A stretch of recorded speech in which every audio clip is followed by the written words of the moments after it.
Handa na ang Philippine Coast Guard o PCG para sa pagtataguyod ng ligtas at maayos na traslasyon 2026 ngayong Biyernes.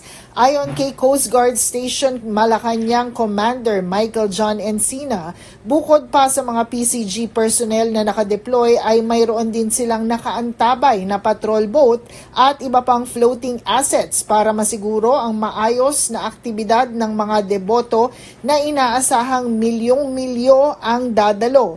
Kung kaya't mahigpit din ang isinasagawang koordinasyon kasama na ang AFP at Philippine National Police, maging ang lokal na pamahalaan ng Maynila at ang Metro Manila Development Authority.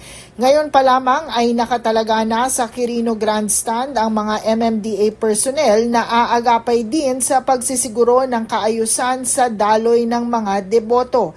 Higit sa 18,000 PNP personnel ang nakadeploy sa loob at labas ng Quirino Grandstand, Quiapo at mga dadaanan ng andas ng Poong Nazareno.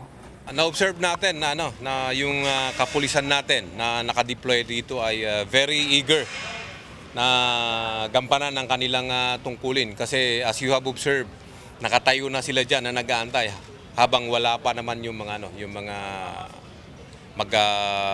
devotees para sa pahalik. So ang assessment ko ay we are really 101% ready na for the Translation 2026. Samantala, mahigpit na panawagan ang pag-iingat at ipinaalala sa publiko na laging maging alerto para sa kaligtasan at seguridad ng mga deboto.